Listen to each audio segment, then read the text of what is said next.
गुगलवर best home in Nashik type करून थकलात? आता वेळ आहे दीपक बिल्डर्स अँड डेव्हलपर्स यांच्या DBD होम फेस्ट 2025 ला भेट देण्याची. इथे आहे नाशिक मधील प्रोजेक्टचे अनेक पर्याय एकाच छताखाली. 22 सप्टेंबर ते 22 ऑक्टोबर पर्यंत नक्की या आणि बुक करा तुमचं dream home. DBD home fest 2025, 3 leaves, Govindnagar, Nashik. Call 7796 833 833.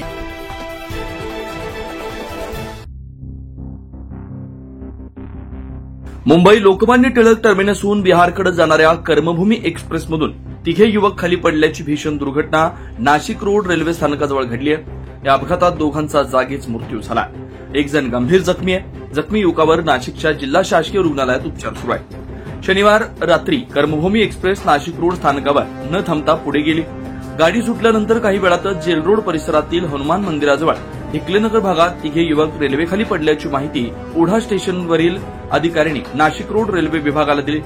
घटनेची माहिती मिळताच नाशिक रोड पोलीस ठाण्याचे वरिष्ठ पोलीस निरीक्षक जितेंद्र सपकाळे यांच्या मार्गदर्शनाखाली पोलीस पथकानं घटनास्थळी दाखल होऊन पाहणी केली.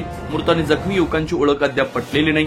दीपोत्सवाच्या पार्श्वभूमीवर उत्तर भारतात जाणाऱ्या गाड्यांमध्ये प्रचंड गर्दी असल्यानं गर्दीच्या दरम्यान रेल्वेतून पडून हा अपघात घडल्याची प्राथमिक माहिती समोर आली आहे. हे युवक सणासाठी गावी जात होते की बिहार निवडणुकीसाठी मतदानासाठी निघालेले होते याचा तपास सुरू आहे. या दुर्घटनेमुळे रेल्वे प्रवाशांमध्ये खळबळ उडाली आहे. गर्दीच्या काळात सुरक्षिततेचा प्रश्न पुन्हा एकदा ऐरणीवर आला.